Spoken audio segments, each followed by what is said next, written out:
warm welcome to all of you to this webinar called Navigating Choices, Uncovering Inner Wisdom Through Mindful Discernment. So there seems to be a decent amount of interest in this, gauging by the number of you here today. So hopefully I'll offer something that can be of use to you in your own discernment process. So my name is Erin Wu, and I'm a teacher trainer here at Brown University in the MBSR teacher training program. I also teach MBSR classes to the general public, and I do some research. And it's really lovely to welcome you here. So what I'll do today is just give a few thoughts about how things are in Western culture as it relates to decision making, a little bit about discernment. So just a brief overview. And then we will move right into some mindfulness practices around that. And we'll accompany it with some journaling. So if you have a journal handy or you want to step away and grab one, you're welcome to. You can also type on your computer. And you don't have to have a journal. You can reflect silently while we're in that part, if you like. I see some people stepping away, so I'll pause for just a moment as people gather a journal. And welcome to those of you just logging on.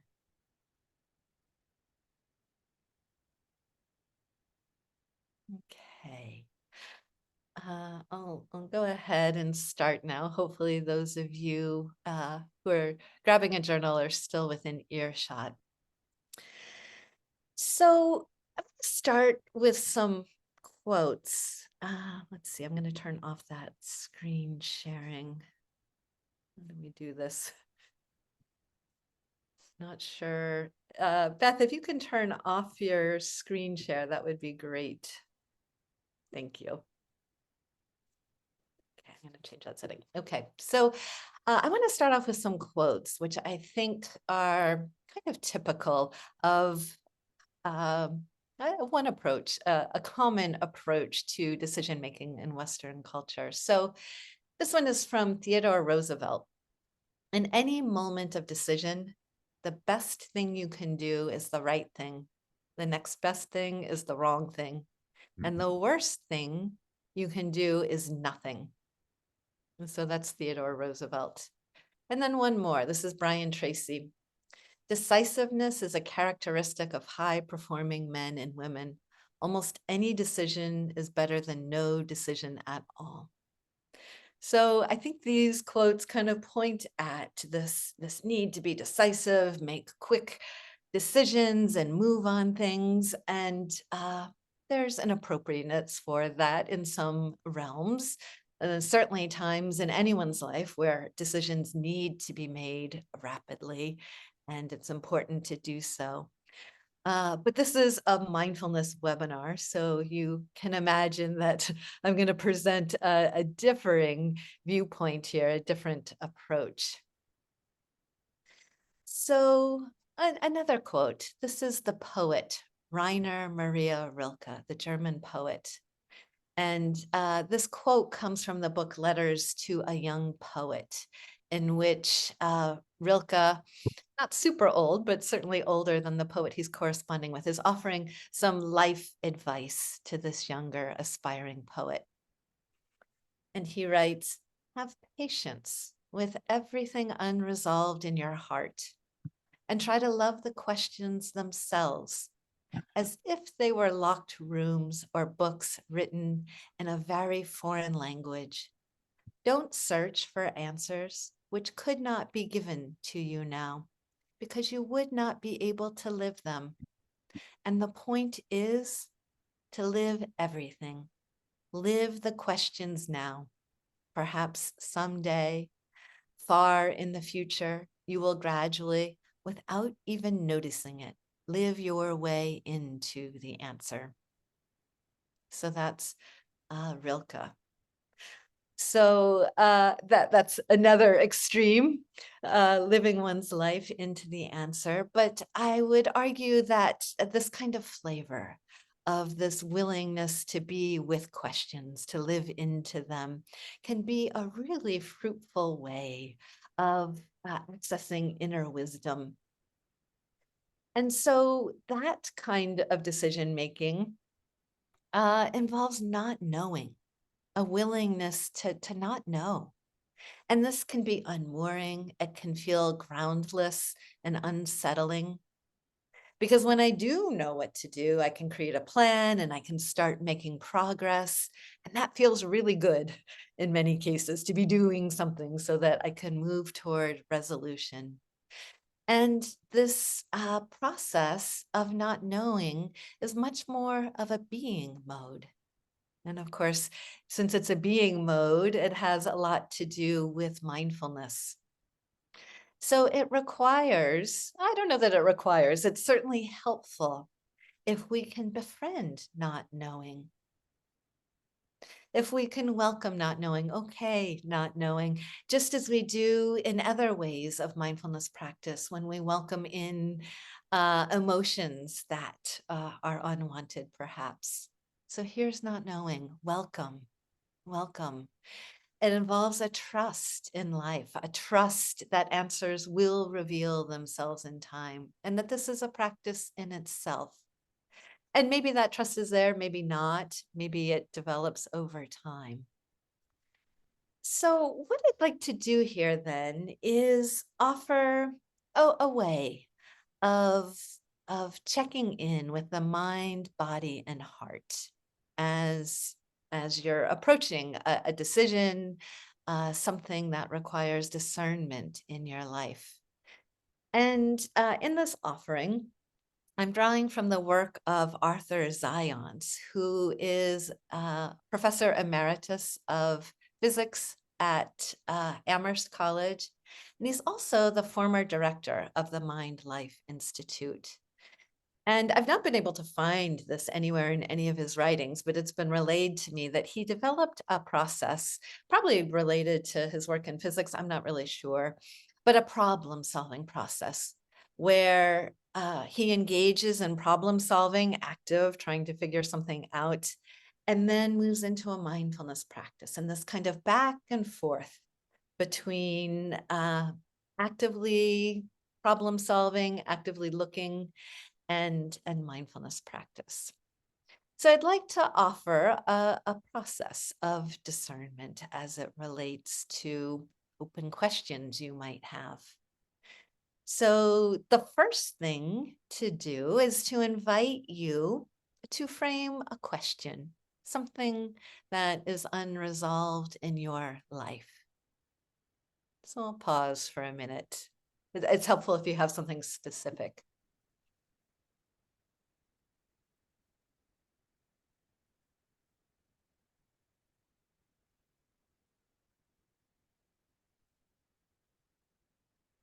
Hey, do people need more time? Raise your hand if you need more time. Okay.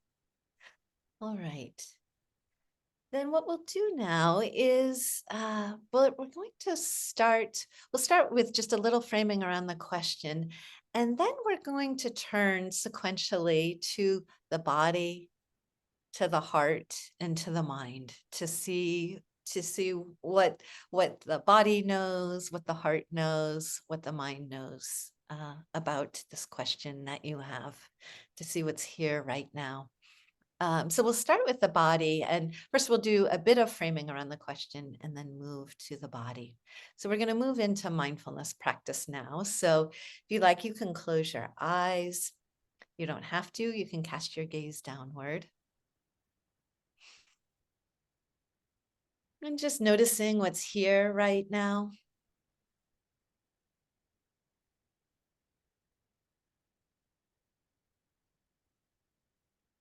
And then bringing to mind this question that you have about something in your life, big or small, it doesn't matter.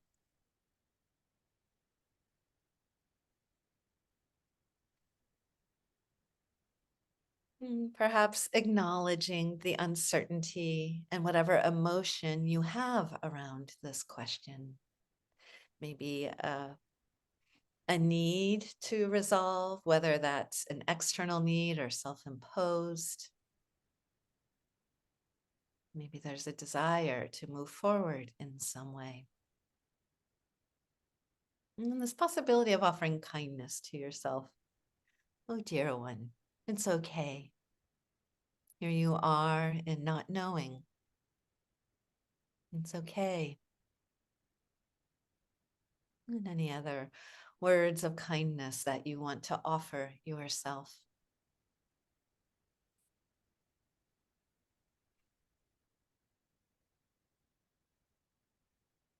And having framed this question, inviting you to let it go, not pushing it away in any way, but just setting it aside. We're going to turn to the body now. We'll do a body scan, not a very long body scan, but a body scan, if you're not familiar with it, is a practice of moving your attention sequentially through your body and simply noticing what's present in your body. And if at any point it's too uncomfortable to be with a particular body part, you're welcome to bring your attention somewhere else or stop. So beginning with your feet, if you like, bringing your attention right down into your feet. Noticing any sensation here.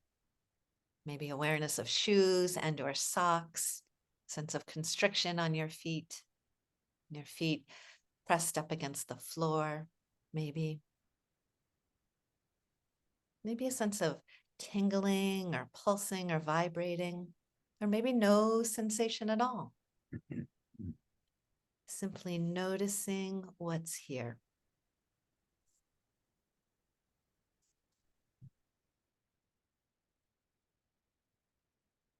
And then shifting up into your ankles and your lower legs, continuing to notice sensation or lack of sensation. And you may notice that your mind wanders away. This is actually part of the practice, not a problem at all. Bringing attention to your lower legs and any sensation you notice here.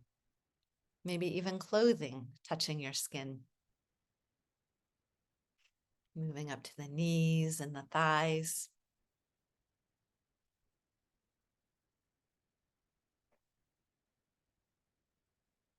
And continuing up to the buttocks and the pelvic area. And up into the back, feeling the spine, maybe feeling your back pressed up against the back of a chair. Maybe aware of the movement of breath in your back as the ribs expand to make room for air. Release on the out breath. And shifting around to the front of your torso, the area of the belly, and the organs nestled above the diaphragm, and the chest cavity where the lungs and heart are nestled. Feeling that gentle rhythm of the breath. Maybe even aware of your heart beating. Gently bringing attention back anytime your mind wanders off. And as you're noticing parts of the body, perhaps bringing a friendliness to whatever you're noticing. Continuing up to the shoulders.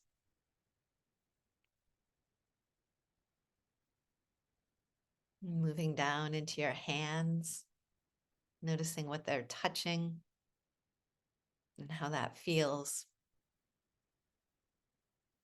And feeling into the lower arms, elbow and upper arms.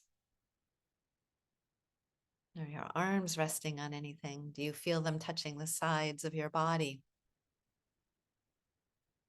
Maybe feeling an armrest of a chair.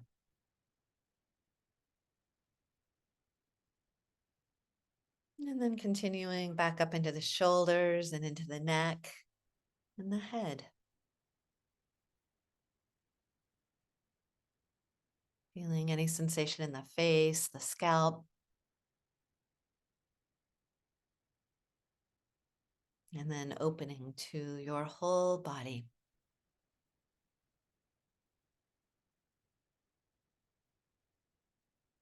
And perhaps bringing some appreciation to this body and all that it does for you. It's an aging body. Maybe things don't work like they used to. Maybe there's some discomfort in it. And yet, this body contains the entirety of your life, makes it possible. Okay, so we'll bring this body scan to a close now. If you like, you can open your eyes, stretch out a bit if that would feel good.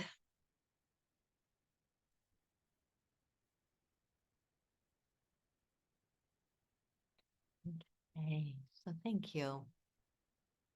So, inviting you to return to this question that you posed, this open question, and inviting you to open up your journal if you have one. You can type on your computer or iPad or whatever you have, or you can simply reflect silently to yourself.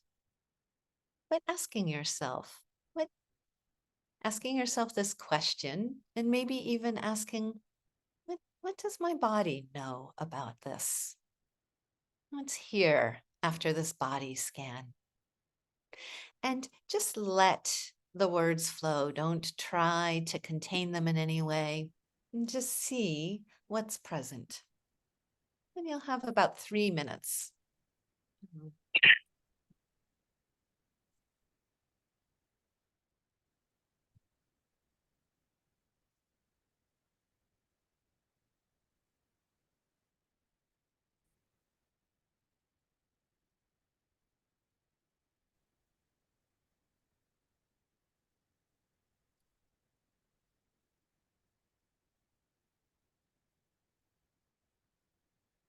No, I'm just something. You know what? I don't want to do this.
Ooh, wrapping it up.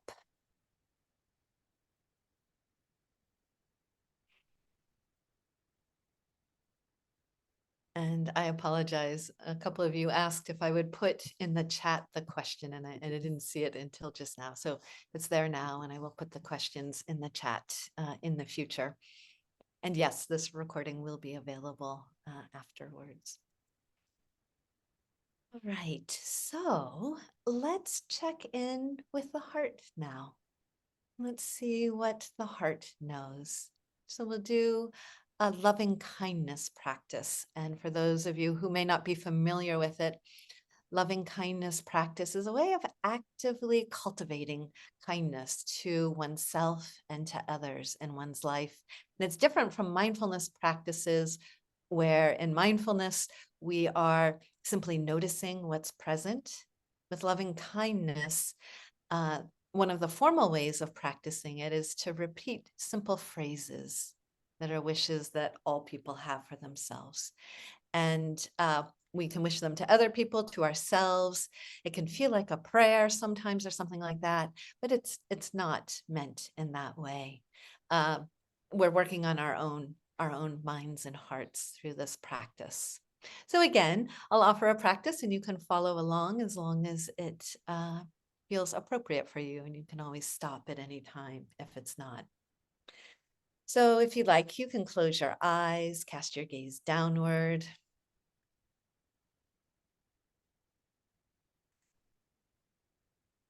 And noticing what's present right now, and what it was like to have journaled in that way or reflected silently, and what's here in the body now, what's here in the heart,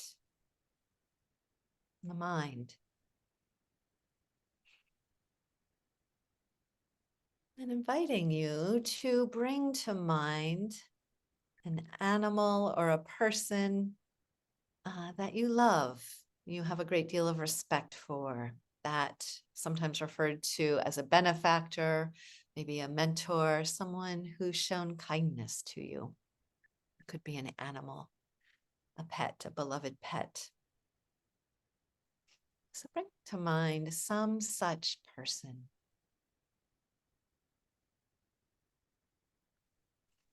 And then I will say some phrases. And again, they're things that every human needs and wants in their life. And recognizing that these things are not available for many people in the world, and yet we can wish them anyway. And so with this person or animal in mind, wishing, may you be peaceful. Wishing you peace in your life.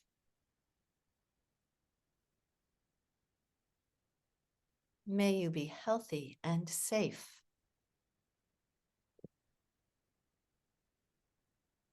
Repeating the words silently, if you like. May you be healthy and safe. May you live with ease. Not an easy life, but ease with whatever is arising in one's life.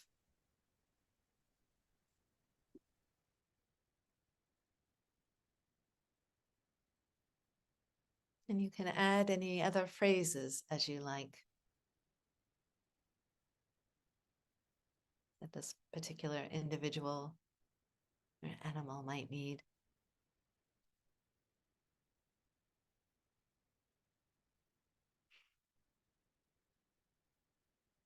Noticing how that feels to wish these things for this person or animal.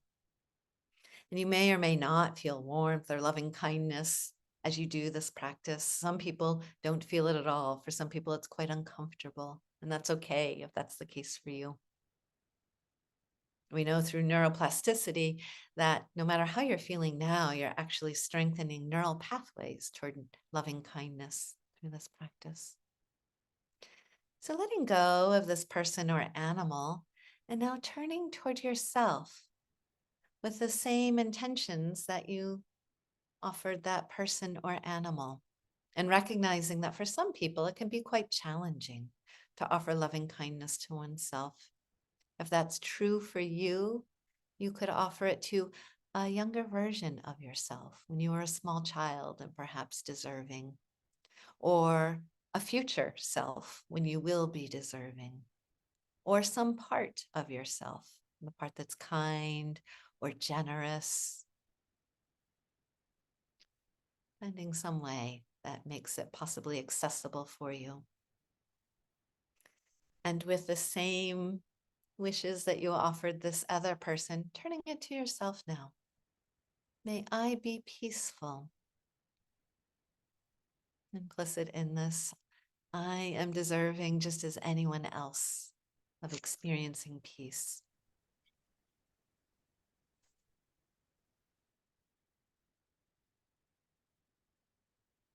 May I be peaceful. May I be healthy and safe. Even if that doesn't feel accessible now, I wish it anyway. May I feel healthy and safe.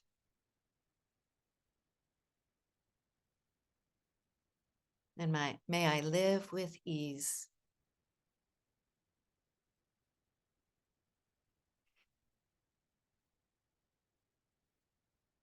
And then adding any other phrases that you wish for yourself, using the same ones if you had others for the first person or animal.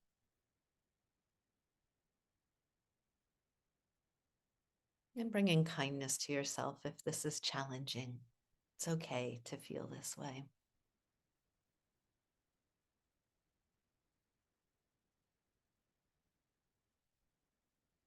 Noticing how this feels, and then letting go of attention toward yourself and opening up to include all the people here in this webinar, friends and family, your community if you like. You can make the group as big as you like. I'll use all beings everywhere, but you can make the group any size you wish.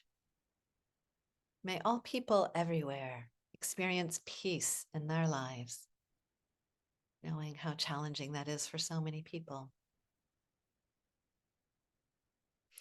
May all people everywhere be healthy and safe.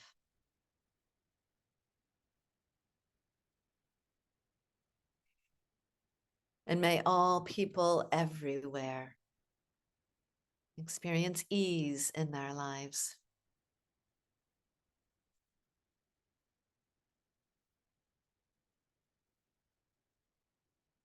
Adding any other phrases you like.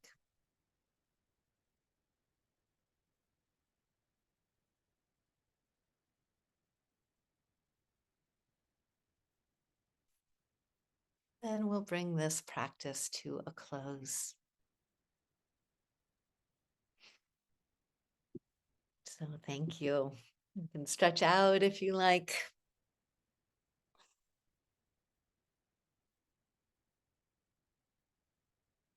So inviting you to ask your question again. And you could ask, if it seems supportive, what does my heart know about this? What's here after the loving kindness practice? I'll put that in the chat. So you could ask your question again. What does my heart know about this? What's here after this loving kindness practice? And once again, just letting yourself free, right? Not trying to contain it, not trying to shape it in any way, just seeing what's here.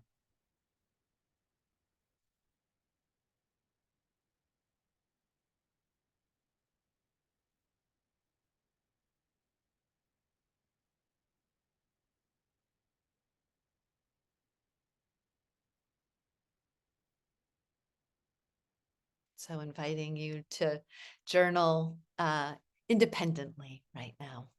Check in with the group after we complete the whole sequence.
And if you finish your journaling early, you can just sit silently practicing.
So beginning to wrap up this period of writing.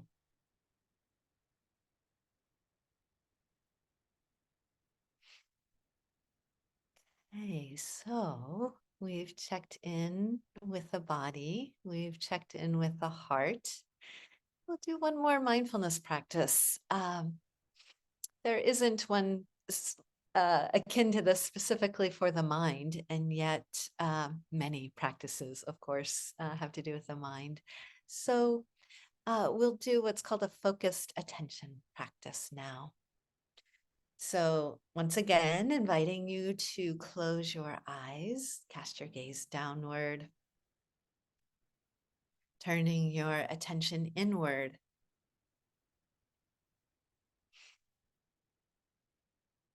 And inviting you to choose a place to anchor your attention.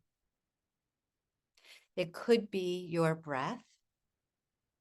It could be someplace in your body. You could bring your attention right into your sits bones, your feet, your hands. It could be sound. Gently receiving sound without trying to name the sounds, identify them, simply receiving sounds.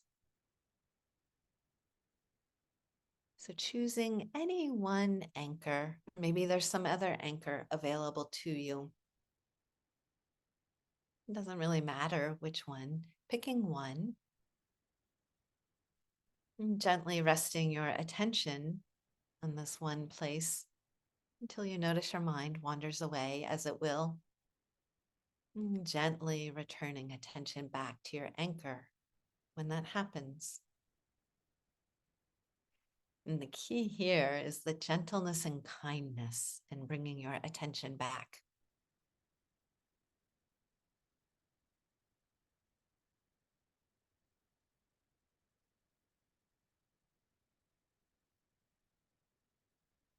And not trying to make thoughts stop or to achieve calmness or peace.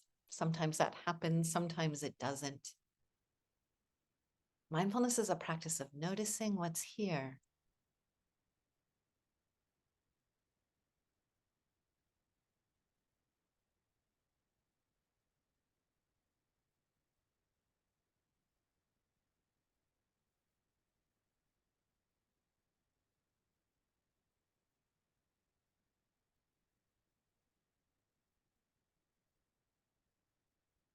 Gently resting on this anchor.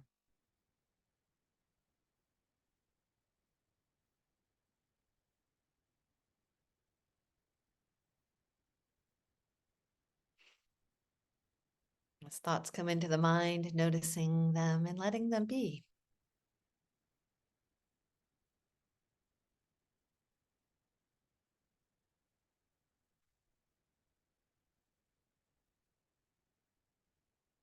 Bring this practice to a close now. Opening your eyes as you're ready.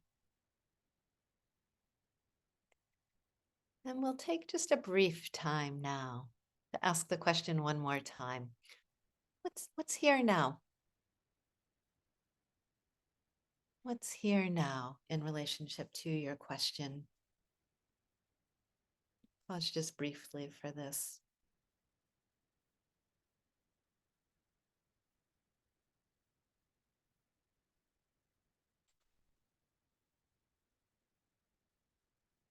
Have about a minute.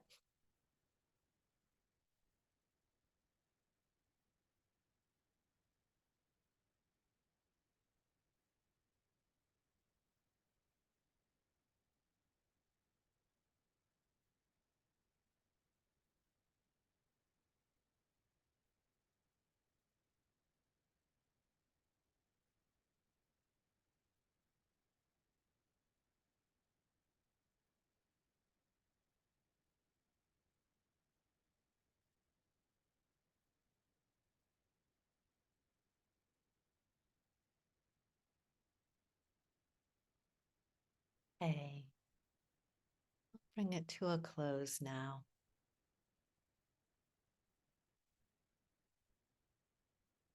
All right, so thank you. So that's the end of this period of practice.